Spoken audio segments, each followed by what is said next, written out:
gentlemen. You know, I always like to take this opportunity to talk about myself. The man of the hour. And let me tell you something, Daddy. When you're the man, you make history every time you step foot in this ring. And that's the bottom line. Wrestling Podcast. Ladies and gentlemen, welcome to episode 62 of not the Too Sweet Podcast, but of the Too Sweet Experience this week. Oh yeah, it's about to go down this week. There was a certain experience that everybody's talking about, and I'm about to talk about it today. We're about to have some fun today. So feel free, you can find me on all of my listings on Twitter. Just check out the pinned tweet on my Twitter account at 2SweetPod. That's the number 2 Sweet Pod. You can find my personal Twitter account as well at OMGCoreyB. You can find wherever I'm at, YouTube, Periscope, all of those listings on the pinned tweet at 2SweetPod. So we're about to hop right on into this thing. Normally this is the spot where I do best thing, funniest thing. Today is just gonna be funniest thing, and we're gonna start right at the top. The Viking Experience. Like, okay, the War Raiders thing hits, and we're about to hop into a lot of things. The Superstar Shakeup, Becky Lynch, her tweet about Alexa, Impact Rebellion, that's going to be a pay-per-view of the year candidate, but we're about to hop into best thing, funniest thing right here. The Viking Experience, man, like the War Raiders come out, and I'm like, okay, oh cool, it's the War Raiders, and then I see Viking Experience on the label when they come out on the ramp, and I'm like, what is going on here? And I see Ivar and Eric, and I'm like, what is going on? They have ruined the War Raiders, and I'm like, oh my goodness, like, what was so wrong with the War Raiders? They had war in their name? Really? That's what we're doing in 2019? Like, can't they just come up with something better? And like the rows of tweets that I see going down my screen is Viking Experience with question mark and exclamation point behind it. Viking Experience, Viking Experience, Viking Experience. And like we're all sitting here like, oh my goodness, the artists formerly known as the War Raiders are dead on arrival. And like I see a story, if this is just like the cherry on top of the sundae, I see a story from PW Insider that the Viking Experience wasn't even the first name. The first name that they were gonna go with were the Berserkers, and I'm like, the Berserkers? And I'm like sitting there like, who in their right minds would think the Berserkers were an acceptable name? So they realized how crazy that name was, and they went with the Viking Experience. They're like, okay, the Viking Experience is A-okay. Vince McMahon is just sitting there in the back like, oh, this is just gonna work great. Man, oh my goodness, how dumb of a name. And like, Mick Foley is on Twitter. God bless his heart. I love me some Mick Foley, but it's like, okay, well, it's just the name. No, man, the name is everything sometimes. And sometimes you just cannot get over the Viking Experience when you have been the War Raiders for however long they've been on NXT. So just dumb all the way around. Moving on, Kevin Owens. Kevin Owens is just a monument of gold. He was the newest member of the New Day on SmackDown, and Kevin Owens was out there swiveling his hips. And I just gotta say that it was hilarious. Just well done by Big O or Big K or whatever he's calling himself these days, Big Kev. I don't know, but it was well done. I enjoyed every bit of it. Last funniest thing of the day, the RKO Kid. Look, I don't know what his name is. I'm just calling him the RKO Kid. He tried to RKO his principal. He got arrested for that. Like, geez, like, you arrested for a fake RKO? I know back in my day you would have got beat down, but you didn't have to arrest the kid. This day, I don't know which day it was, but the latest story is that he tried to RKO a fake gator, and he got arrested for that. He threw a fake gator in a pond in a mall. And I'm like, okay, a fake gator. Here's my problem with all of this. This kid needs to work on his technique. Does out of nowhere mean nothing to this kid? Like, I mean, you look at when he tried to RKO the principal. He tried to rub up on the principal. No, you gotta sneak up on him and RKO him. It has to be out of nowhere. And it wasn't out of nowhere with the fake kid. with the fake gator too. Like he just kind of picked it up and he did a modified twist of fate. It wasn't even a real RKO, but that's beside the point. That's funniest thing of the week. Moving on, I might as well retire that segment because I can't even get any better than that as it pertains to that segment. But we'll keep doing it. We'll see what happens. Moving on to number one spot.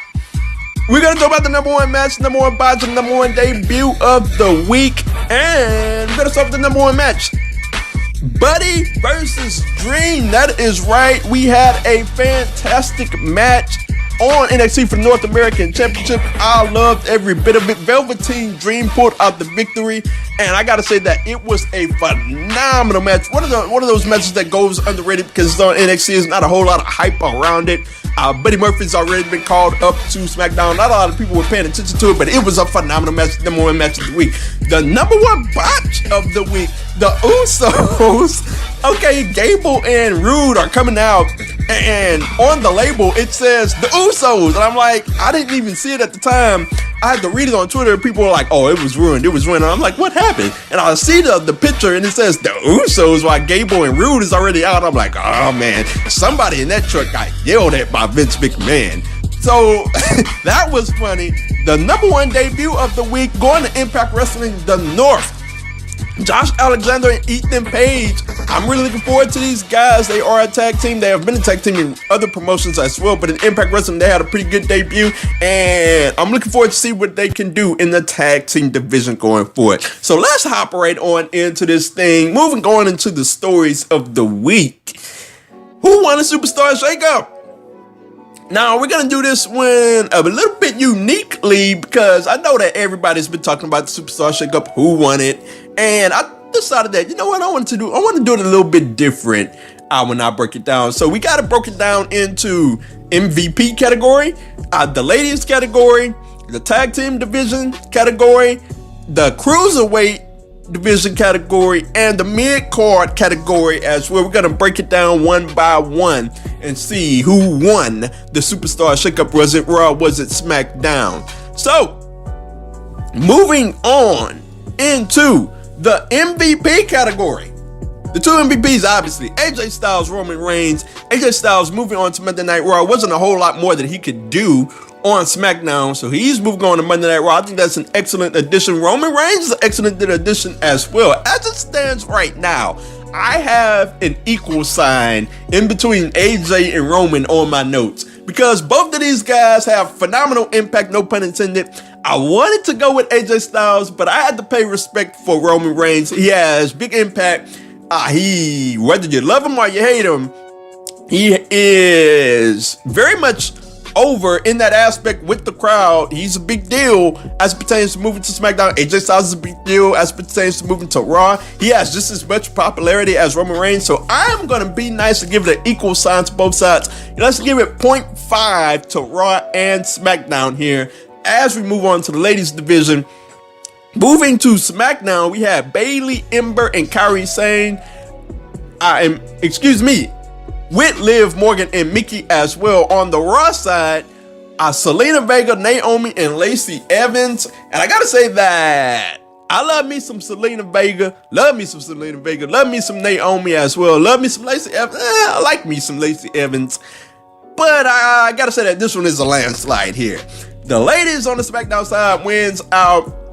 There's a lot of things you can do with Bayley and Ember. Like, I'm going to talk about Ember versus Becky Lynch later. That could be a phenomenal matchup. Bayley, she needs a revisement. She needs something because Bayley is no longer the Bayley that she was when she first got caught up. She was the next John Cena, in my opinion. And I think that she can get back to that point. I'm moving to SmackDown, excuse me. So I look forward to see what's going on with her. Kairi Sane is with, Asuka, and we'll see how that goes. Liv Morgan and Mickey James, they didn't appear on SmackDown. We'll see how it goes for them. But the SmackDown side of things, they won the women's division. So that's 1.5 for SmackDown, 0.5 for Raw. Moving on. Heavy Machinery to the tag team division. Heavy Machinery debuted. They didn't debut, but they're gonna be on SmackDown. On the Raw side of things, the Viking Experience. Ricochet and Aleister Black and the Usos. Look, that's not even the competition. Love me some heavy machinery. And it's 1 tag team to 3 tag teams. So we got to look at it there. But I'm going down the list. And as it stands, Viking Experience, as much as I don't like that name, Ricochet, Aleister Black, and the Usos, they win out in that division. So that goes to Raw. So things are tied up 1.5 to 1.5 here as we move on to the Cruiserweight division. Buddy Murphy and Cedric Alexander. Buddy Murphy moves on to SmackDown. Look, I love me some Cedric Alexander. I think the kid has a bright future. Or the guy has a bright future if they use him right on Monday Night Raw, to which, here's the deal. I don't think they're going to use them right on Monday Night Raw. So, moving on to Buddy Murphy, I think he's in a phenomenal spot on SmackDown. SmackDown is kind of the place right now to where if you get the fans behind you, you could be in line for an Intercontinental title shot or World title shot. And I think that's the way wrestling should be. I don't necessarily think that exists on Monday Night Raw, so I see more of an upside for Buddy Murphy on SmackDown. Definitely the SmackDown side of things won the Cruiserweight division. Buddy Murphy over Cedric Alexander. It is 2.5 to 1.5 for SmackDown. So we move on to the mid-card division. Balor, Elias, Lars Sullivan, Chad Gable, Apollo Crews.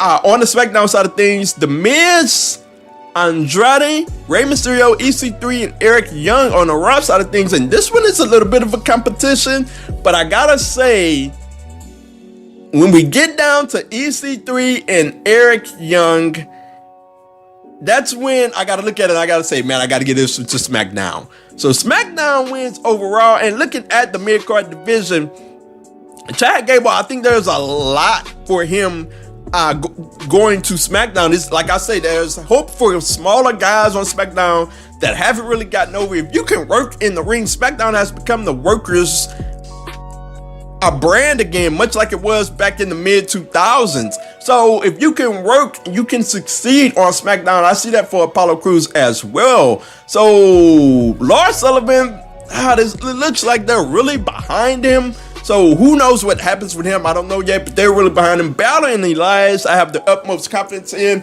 Hopefully they'll use Elias much more prominently than they did on Monday Night Raw. We need the guy in matches. We need the guy to be competing for something.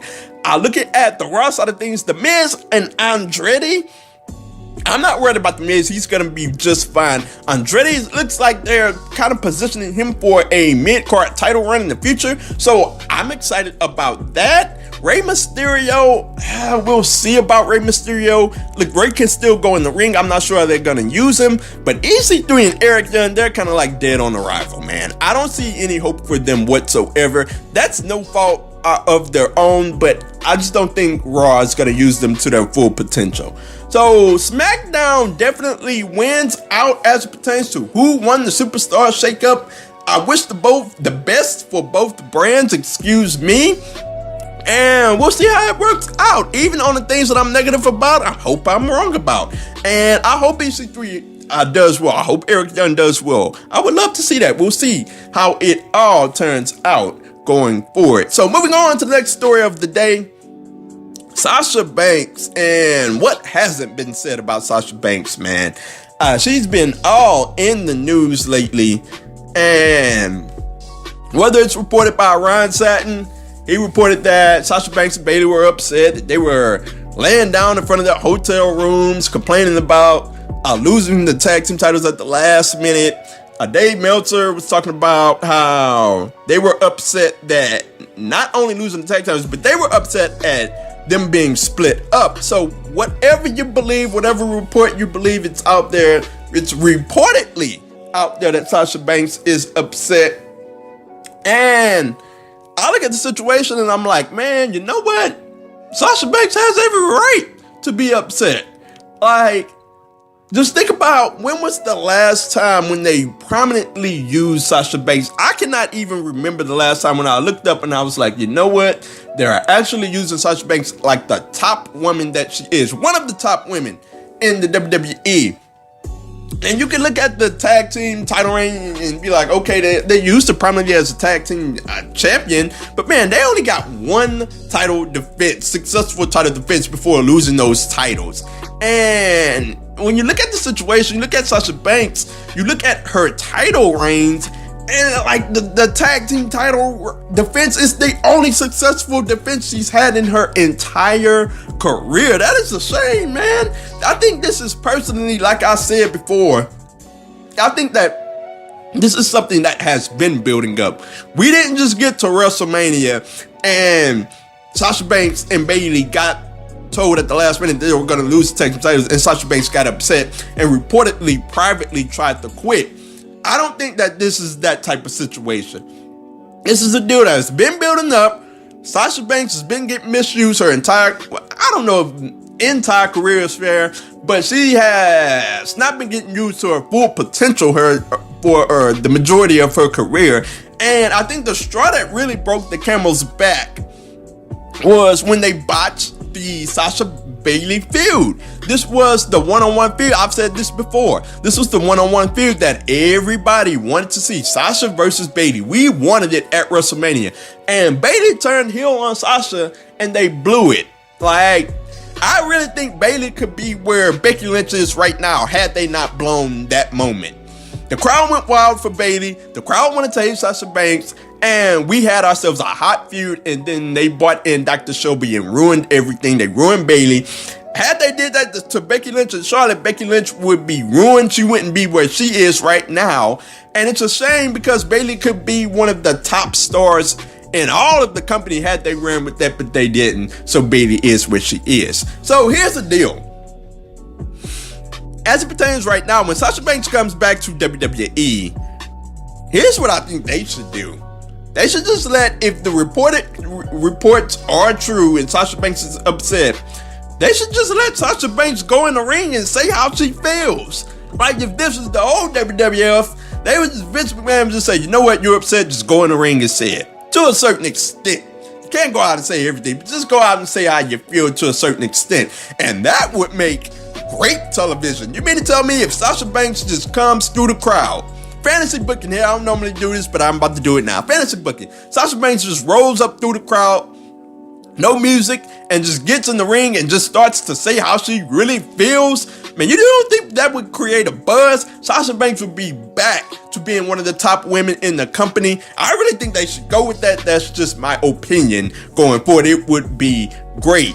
So, Sasha Banks, I wish the best for, and we'll see how things turn out for her going forward. And you know what? Here's another thing while I'm at it. I'm tired of people saying that Sasha Banks needs to stop complaining, because I look at the situation and people will say, well, she got all these title reigns. She had the tag team championships. Why is she complaining? Dean Ambrose complained once too, just recently. He was the Intercontinental Champion, but they were misusing Dean Ambrose. Nobody said, you know what? He's the Intercontinental Champion. Why is he complaining? Well, I mean, if you wasn't saying it about Dean Ambrose, don't say it about Sasha Banks. That's just my opinion on the matter. So, moving on, we move on to Impact Rebellion. I'm here to talk about why this will be a pay-per-view of the year candidate. Why it could be a pay-per-view of the year candidate. And here it is. We got, I'm looking at it here. I think it's 5 matches announced. And I'm looking at the card and I'm like, this is gonna be a pay-per-view of the year.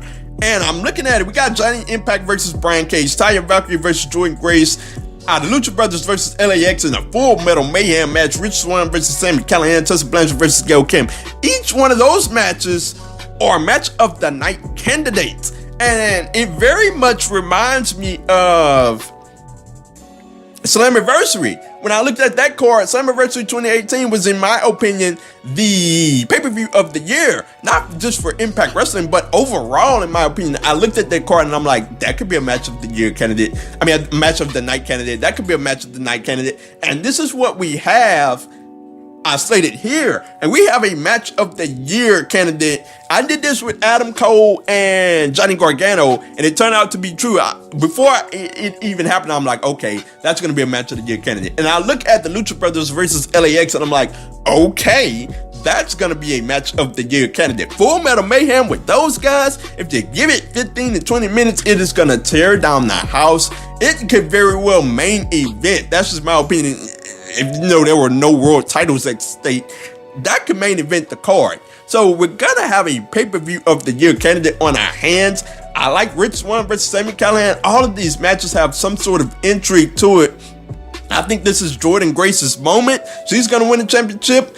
And I look at the Brian Cage versus Johnny Impact match. They have phenomenal chemistry. They had a match of the year candidate at the other pay-per-view. I cannot remember the name of, the name escapes me right now, but I think it was Impact Homecoming, but they had all the extra stuff happen in the match, so that really derailed the match. That could have been a match of the year candidate. I think this one will be a match of the year candidate as well, as they have phenomenal chemistry. This is definitely something worth checking out.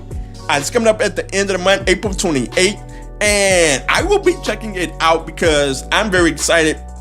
I like what Impact is doing. They don't get a whole lot of buzz. They don't get the rightful buzz that they deserve because they're putting on some excellent shows. And speaking of reminding me of Slammiversary, they are in Windsor at the moment, building toward Slammiversary. And the Windsor crowd is just phenomenal for Impact Wrestling. It has been the best of crowds for Impact. And this is how it was building into Slammiversary. The Slammiversary was in the Rebel Complex. And as we stand here, Impact Rebellion will be in the Rebel Complex in Toronto as well. It is a fantastic setup. The crowd was fantastic at Slammiversary last year. The crowd will be fantastic for Rebellion. It is going to be a phenomenal pay-per-view that I'm very much looking forward to. And you should be looking forward to it as well moving forward. And it is, look, I am very excited. I cannot wait because, like I said, match of the year candidates up and down the card. So moving on, we move on to Becky Lynch, and she's in a bit of I don't want to say trouble, but she's on the hot seat right now because, look, man, Becky Lynch, in the words of Charlie Murphy on the Dave Chappelle show, she is a habitual line stepper. And she sent out a tweet. Her and Ember Moon is kind of going back at it on Twitter. You know, nothing real serious going on. They're just kind of building up to some things. And we have Becky Lynch here saying, save those tears for when I slap the head off of you. Talking to Ember Moon. Ember Moon was talking to Alexa Bliss. Alexa Bliss said they took her bestie in the Superstar Shakeup. Ember Moon replied with the tear emoji. But get down to the get down, and it eventually turns into Becky Lynch saying, I'm gonna hit you so hard that Alexa will go out injured again. So that happens, and it's like, whoa, wait a minute, hold up here. So we had Alexa Bliss responding to that. We had Ember Moon responding to that. Ember Moon said that she called Becky Lynch a glorified internet troll, but you are mocking a near career ending injury. Alexa Bliss didn't like it as well. So what we have here is Becky Lynch being in the wrong. If I'm being honest here, if I'm being straight up here, and I call it down the middle, look, Becky Lynch is in the wrong here. You can say a lot of things. You can go at Charlotte Flair. You can call Ronda Rousey a weirdo. You can do all these things on Twitter. You can say you're gonna slap the head off of Bayley. That's all fine and well. It's entertaining. I gotta say, I love Becky Lynch. She is literally the only wrestler I have with tweet notifications because she is that entertaining at what she does. So I enjoy her work on Twitter. It progresses the feud.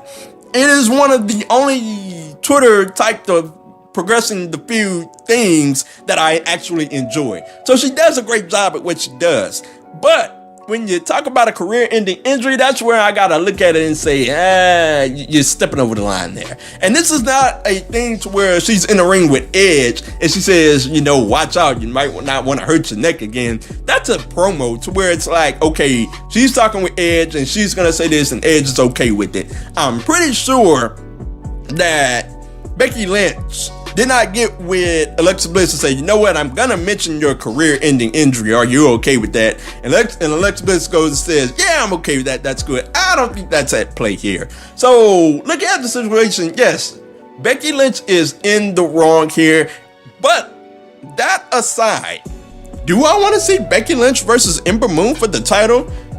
You doing right, I want to see it. Oh yes, this is a captivating feud, one that I never even considered. When Ember Moon came out, I was like, oh yeah, I can get down with this. So Becky Lynch versus Ember Moon for the title, I am very much interested in it. I want to see where they go, how they manage the feud. We already got some things kicked off on Twitter. And like I said, I'm very interested. It is going to be a captivating feud. And Becky Lynch was in the wrong here. That's my opinion. We'll see how Becky Lynch versus Ember Moon and possibly Alexa Bliss getting thrown into this as well on the Raw side of things with Becky Lynch holding 2 belts. We'll see how that goes as well. So moving on to the final topic of the day, Luke Harper. You know, I gotta say I'm very sad about this one. Luke Harper is leaving WWE, and I'm just gonna read through his statement.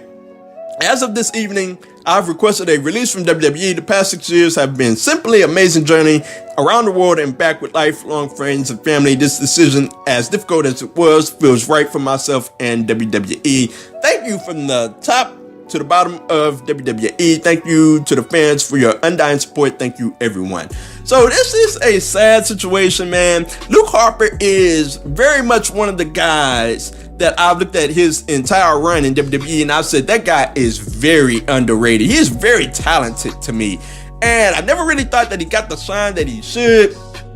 At the height of the Wyatt family, he looked very good. He always, to me, looked like the best wrestler and the best person, even out of Bray Wyatt. I would say I always looked at Luke Harper and I was like, okay, he's the one. He's the one that can go in the ring the best, and he has a little bit of a character to go with it. Bray Wyatt always had him beat in the character department, but I always felt like Luke Harper was the best overall, and they completely dropped the ball with the guy. He is very talented and always was underused to me. Even looking at recently, they had him wrestling at WrestleMania Access, and I'm like, really? That guy, he's off of injury, and you're not really using the guy? You could have done something with the guy. You could have grouped him up with Rowan and Bryan at least, or have him do something. And I'm looking at it, and like, I cannot ignore the AEW component here. Obviously, there's options out there for Luke Harper. AEW, Impact Wrestling, Ring of Honor, just multiple options out there. MLW, just all of the options are out there. On the indies, wherever you want to go, there's plenty of options out there in wrestling. That is the glorious part about wrestling these days. And while I'm sad to see him go from WWE, like, I'm happy for the guy because he feels like he's underused and he wants to bet on himself. That's been like the running narrative of a lot of these guys leaving major companies and just going out in the indies and trying to make it on their own. We'll see how it turns out for Luke Harper. At the end of the day, like I said, I'm very sad because this is a guy, like I've said, I've had immense respect for his talent. And it's just very sad that WWE couldn't find a way to use him. So we'll see how it turns out. I wish the best for him. And I'm pretty sure he will land on his feet in the indies or wherever he goes. AEW, that's a component that's out there. Impact, wherever he goes. He has all of the talent in the world. And I'm pretty sure he'll land on his feet. He'll do well for himself. So that is the end for the Too Sweet Podcast, the Too Sweet Experience, episode 62. Let me know your thoughts, whether that's on YouTube, youtube.com/c/OMGCoreyB, or on Twitter at 2SweetPod. That's the number 2, Sweet POD, or at Twitter at OMGCoreyB. I follow back all on Twitter. I respond to all comments. Let me know your thoughts.